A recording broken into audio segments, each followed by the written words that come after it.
Movie की शुरुआत में हम एक पोस्टमैन को देखते हैं जो कि जंगलों के बीचों बीच आया था एक पोस्ट को डिलीवरी करने के लिए। जिस घर में वो जा रहा था वो घर हम देखते हैं कि बहुत ही दूर था, जंगल के एकदम बीचों बीच। खैर दूसरी तरफ हम उसी घर के अंदर एक बूढ़ी औरत को देखते हैं जो कि दिखने में आधा साइको ही लग रही थी। मतलब कि वो घर के अंदर खून लगे हुए कपड़े धो रही थी और टीवी का वॉल्यूम उसने एकदम तेज किया था, जैसे कि कोई पार्टी क्लब चल रहा था अंदर। तभी उसी घर में हम दो ट्विंस के फोटो फ्रेम को देखते हैं, जिससे हमें पता चलता है कि इस बूढ़ी औरत के दो बेटे थे। फिर इसके बाद दूसरी तरफ हम वही पोस्टमैन को देखते हैं जो कि इस घर में आ गया था। वो जोरों जोरों से दरवाजा नॉक करता है, लेकिन हम देखते हैं कि आंटी जी तो एकदम पार्टी वाले माहौल में कपड़े धो रही थी, तो इसी वजह से दरवाजा का नॉक की आवाज उनको सुनाई देती नहीं। लेकिन यहाँ पे पोस्टमैन को किसी और की आवाज सुनाई देना चालू हो जाती है। मतलब कि पोस्टमैन नोटिस करता है कि बेसमेंट की ओर से किसी की चिल्लाने की आवाज सुनाई दे रही थी, तो वो उसी आवाज को फॉलो करते हुए बेसमेंट की तरफ जाता है। फिर इसके बाद हम देखते हैं कि जैसे वो दरवाजा खुलता है बेसमेंट का, तो वो पूरी तरीके से शॉक हो जाता है कि वो बेसमेंट के अंदर एक क्रीचर रखा हुआ था और वो चिल्लाने का आवाज भी बस एक छोटा सा ट्रैप था इंसानों को फंसाने के लिए, जिसमें हम देखते कि वो पोस्टमैन बहुत ही बुरी तरीके से फंस गया था।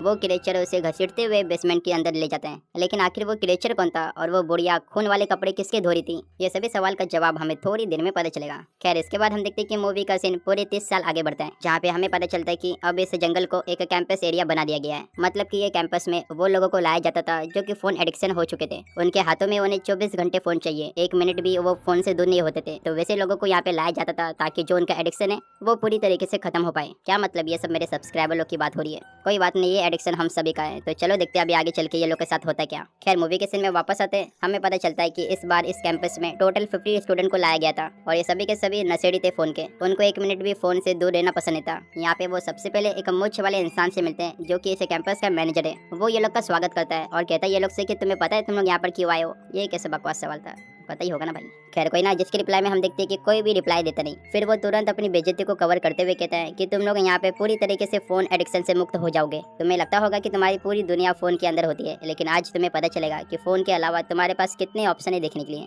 नेचुरल रिसोर्सेज की बात कर रहा हूँ, ठीक है, कुछ और मत सोचो। वो सभी से कहता है कि इस जंगल में तुम किसी भी तरीके से बोर होगे नहीं। ये मत सोचना कि फोन तुमसे लिया जाएगा तो उसके बाद तुम्हें बस एक छोटे से कमरे में बंद करके रखा जाएगा, तो वैसा कुछ भी होने वाला नहीं। यहाँ पे तुम बहुत सारे मजे करोगे और न्यू न्यू दोस्त बनाओगे, आपस में बात करोगे। तो एक तरफ से देखा जाए तो ये एडवेंचर लाइफ तुम्हारे लिए होगा। जिसके बाद हम देखते कि अब वो सभी के फोन लेना चालू कर देता है बारी बारी से। फिर इसके बाद मूवी का सीन डायरेक्ट रात में शिफ्ट होता है। हम वही बुरी औरत को देखते हैं जो कि अब और भी बुरी हो चुकी थी। वो यहाँ पर उसी क्रीचर के लिए एक मरे हुए हिरन के मांस को घसीटते हुए ला रही थी, लेकिन जैसे वो नीचे फेंकने वाली थी मांस को, तो वो खुद उसके साथ नीचे गिर जाती है, गई बुढ़िया पानी में।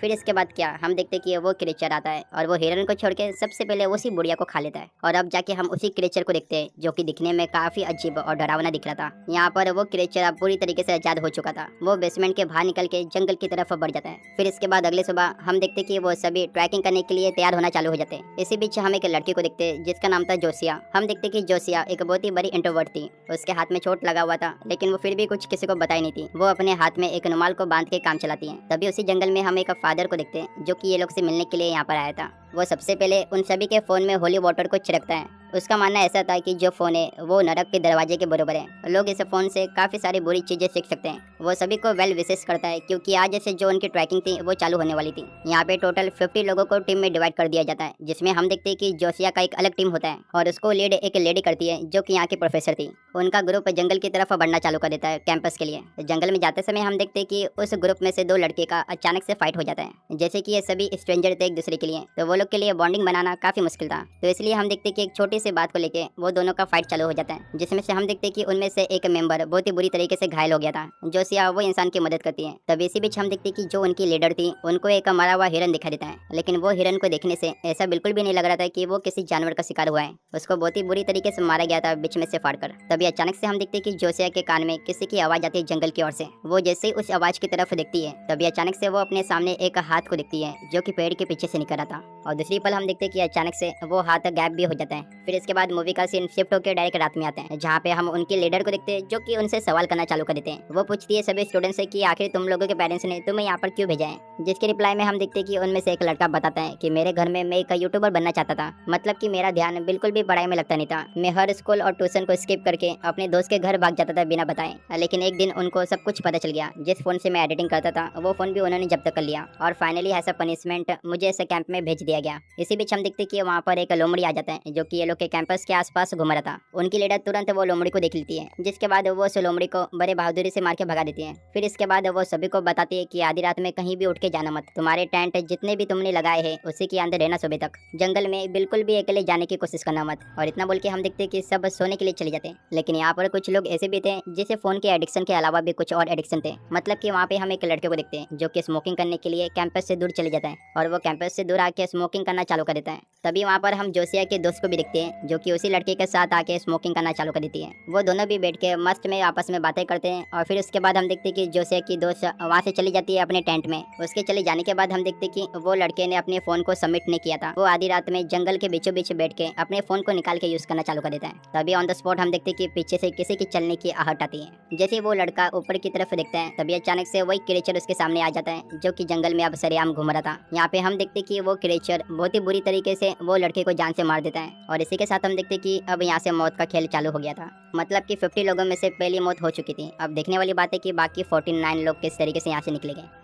हम देखते कि अगले सुबह वो सभी वहाँ से निकलने के लिए तैयार हो जाते हैं। लेकिन अब जाके ये लोग को पता चलता है कि उसमें से एक लड़का तो मिसिंग था। उसी बीच वो लड़की उन लोगों को बताती है कि वो लड़का तो नदी के किनारे में बैठा हुआ था कल रात को। वो सबके सोने के बाद वहाँ पे स्मोकिंग करने के लिए गया था, लेकिन वो ये नहीं बताती कि वो खुद वहाँ पे क्या कर रही थी। जिसके बाद हम देखते कि अब सभी लोग उस लड़के को ढूंढने के लिए नदी के किनारे में आ जाते हैं। यहाँ पे पहुँचने के बाद वो सभी पूरी जगह देखते हैं, लेकिन उस लड़के की डेड बॉडी कहीं भी नहीं थी। तभी जोसिया को एक पेड़ में खून के निशान दिखाई देते हैं। यह सब देखने के बाद उनकी लीडर उनकी टीम को अब डिवाइड कर देती है 2 पार्ट में। मतलब कि 2 लोग कैंपस के पास ही रुकेंगे और बाकी लोग उसी खून को फॉलो करते हुए आगे बढ़ेंगे। जिसमें हम देखते हैं कि जोसिया लीडर के साथ जाती है उसी खून को फॉलो करते हुए। और फिर उसके बाद हम देखते हैं कि वो लोग खून को फॉलो करते हुए उसी घर के पास आ चुके थे जो कि हमने स्टार्टिंग में देखा था। ये लोग बिना कुछ सोचे समझे डायरेक्ट उसी बेसमेंट की तरफ जाने लगते हैं। जैसे ही वो लोग उस बेसमेंट के अंदर जाते तभी ये लोग अपने सामने अपने वही दोस्त को देखते हैं जिसकी डेड बॉडी बहुत ही बुरी तरीके से रखी हुई थी, जैसे कि वो किसी का खाना हो।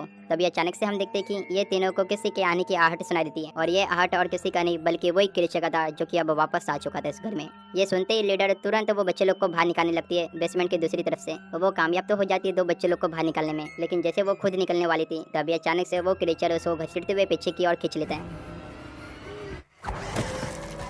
यहाँ पे जोसिया और उसका दोस्त दोनों भी बहुत ही बुरी तरीके से डर चुके थे क्योंकि अब उनकी लीडर जो थी वो मर चुकी थी, तो ये लोग को गाइड करने वाला कोई नहीं था। ये दोनों भी अपनी जान बचा के तुरंत वहाँ से भागना चालू कर देते हैं। दूसरी तरफ हम वही 2 लोगों को देखते हैं जो कि कैंपस के पास रुके हुए थे। ये दोनों को जरा भी कुछ फर्क नहीं पड़ रहा था कि उनका दोस्त मिसिंग है या फिर कुछ भी हो। ये लोग आपस में बैठ के मस्त में चिल कर देते हैं। वो लड़का जोसिया के दोस्त को बताता है कि मैंने अपने लाइफ में बहुत से ऐसे काम किए जो कि मुझे करने नहीं चाहिए थे, लेकिन कुछ ऐसे लोग भी थे जिसके वजह से वो काम ना चाहते हुए भी उसे करना पड़ा। तभी अचानक से हम देखते हैं कि वो क्रिएचर आके उसी लड़की के मुंह पे एक रॉड को घुसा देता है, जो कि एक बहुत ही खतरनाक सीन था पूरी मूवी का। वो उस लड़की को भी बाकियों की तरह मौत देता है उसके बॉडी को अलग करके, लेकिन ये ज्यादा दर्दनाक था। नसीब से हम देखते कि वो लड़का वहाँ से निकलने में तो कामयाब हो जाता है। वो भागते भागते एक चर्च के पास आ गया था जहाँ पर हम उसी फादर को देखते हैं जो कि ये लोग के कैंपस के पास आया था। वो इस फादर के पास आके सब कुछ डिटेल में बता देता है कि उसकी दोस्त को किसी ने मार दिया है, लेकिन हम देखते कि ये फादर तो पहले से आधा साइको था। वो मदद करने के बदले उसी को उल्टा बांध देता है। वो उस लड़के को बांध के उससे कहता है कि मुझे पता है कि तुम जैसे लोग यहाँ पे हमेशा आते हैं, तुम पहले खुद अपनी दोस्त की जान लोगे और उसका ब्लेम किसी और पे डालोगे, और तुम मेरे पास इसी वजह से आए हो ताकि तुम मुझे मार पाओ।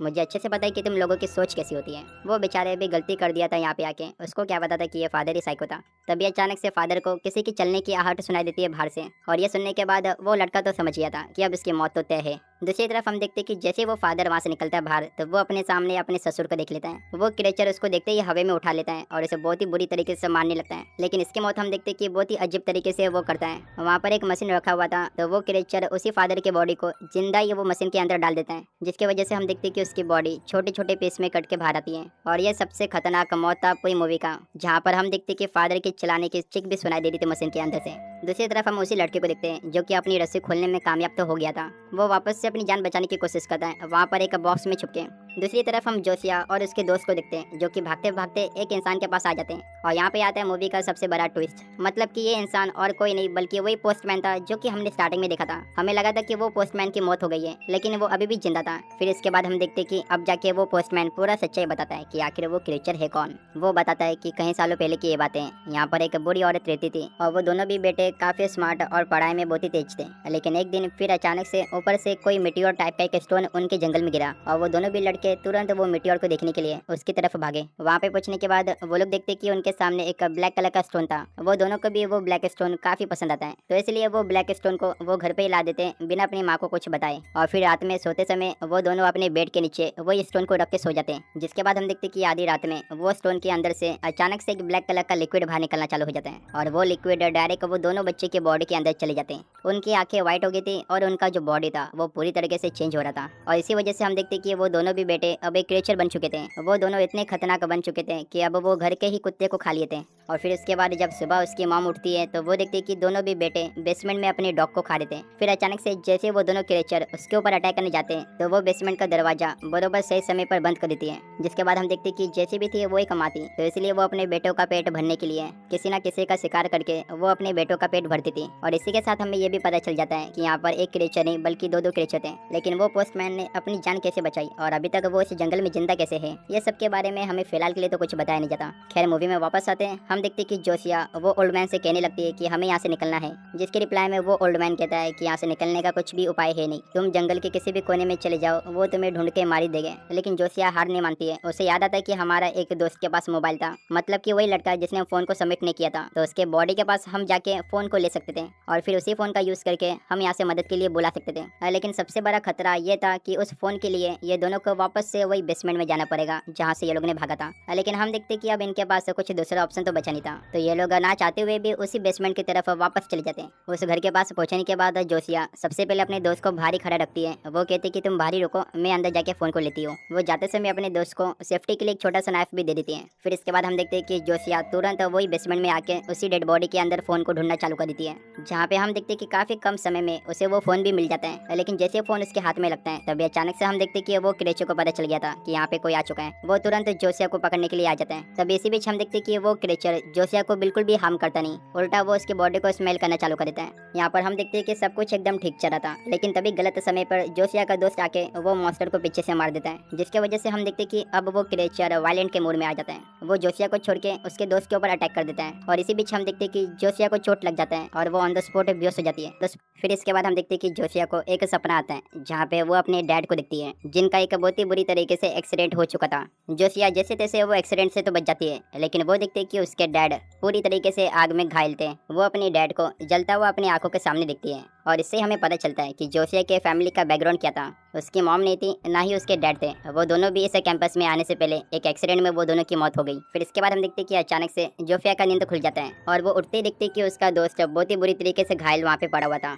वो दर्द में लगातार जोसिया का नाम ले रहा था। जोसिया देखती कि उसके पेट में चाकू घुसाया गया था, लेकिन उसका दोस्त वो चाकू निकालने की कोशिश कर रहा था। वो जोसिया से कहता है कि प्लीज ये चाकू को मेरे पेट से निकाल दो ताकि मैं एक सुकून की मौत ले सकूं, मुझे बहुत ही दर्द हो रहा है, मैं ये दर्द को सहन नहीं कर सकता। जिसके बाद हम देखते हैं कि जोसिया तुरंत वो चाकू को वहाँ से निकालती है और फिर अचानक से तभी उसका दोस्त ऑन द स्पॉट मर जाता है। और इसी के साथ हम देखते हैं कि उसकी टीम की आखिरी मौत भी यहाँ पे हो चुकी थी। अब वो अकेला ही बची थी उसकी पूरी टीम में। वो देखती कि एक जंजीर उसके पैर में बांध के रखा था वो क्रिएचर ने। जोसिया तुरंत वो चाकू से उसी जंजीर को निकालने की कोशिश है और फाइनली हम देखते हैं कि काफी मेहनत करने के बाद वो उस जंजीर को निकालने में कामयाब हो जाती है। जिसके बाद हम देखते हैं कि जोसिया तुरंत वहाँ से बेसमेंट से बाहर निकलने के लिए जाती है, लेकिन तभी अचानक से वो सोचने लगती है कि आखिर में यहाँ से बाहर निकल गई तो इसी तरीके से ये क्रिएचर सबको बहुत ही बुरी तरीके से मारते रहेगा। उसके पास कुछ बचा नहीं था खोने के लिए, मतलब कि एक फैमिली थी जो कि वो पहले खो चुकी थी और फिर उसके पास जो बच्चे कुछ दोस्त थे उसके भी जान वो क्रिएचर ने ले लिया था। तो यहाँ पे जोसिया डिसाइड करती है कि अब वो क्रिएचर को खुद मारेगी, या तो वो खुद मरेगी या फिर उसको मारेगी। वो वहाँ पर एक हथियार को ले लेती है और चुपके से उसी बेसमेंट के बाहर जाने लगती है।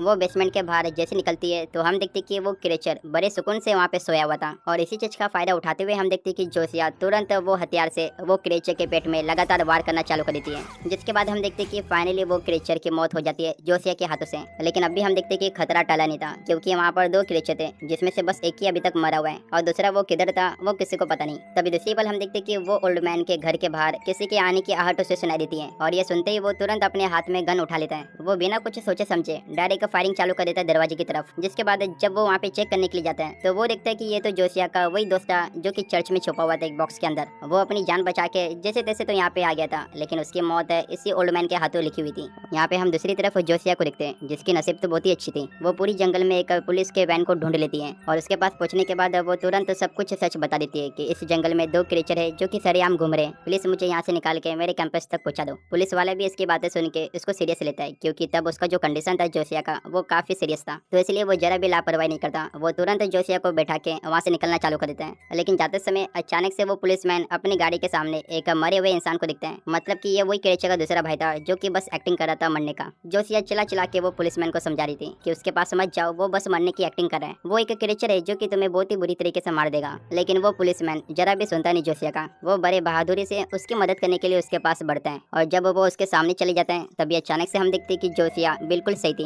वो क्रेचर अचानक से उठ के वो पुलिसमैन की बॉडी को दो पार्ट में डिवाइड कर देता है। और ये सब देखने के बाद अब जोशिया पैनिक कर चुकी थी, वो पूरी तरीके से डर चुकी थी कि उसका अब क्या होगा। वो जैसे तैसे पीछे वाले सीट से निकल के ड्राइविंग वाले सीट में चली जाती है। लेकिन एक बात माननी पड़ेगा कि इतनी क्रिटिकल सिचुएशन में भी जोशिया उल्टा वहाँ से भागने के बदले वो क्रेचर को मारना चालू कर देती है, क्योंकि वो समझ चुकी थी कि अगर वो उस क्रेचर को मारेगी नहीं तो वो क्रेचर इसी तरीके से सबकी जान बहुत ही बुरी तरीके से लेगा। वो लगातार अपनी गाड़ी से उसे बहुत ही बुरी तरीके से कुचलती है, जिसके बाद अब जाके हम देखते हैं कि वो क्रेचर का दूसरा भाई भी मर जाता है। जिसके बाद जोशिया तुरंत अपनी गाड़ी को निकाल के कैंपस के पास चली जाती है। फिर इसके बाद हम डायरेक्ट रात का सीन देखते हैं, जहाँ पे हम दो इंसान को देखते हैं जो कि ज्यादा पी के वहाँ पे घूम रहे थे उसी जंगल में। और इसी बीच हम देखते हैं कि वो क्रेचर जैसे जोशिया ने कार से मारा था वो अचानक से उड़ जाता है। वहीं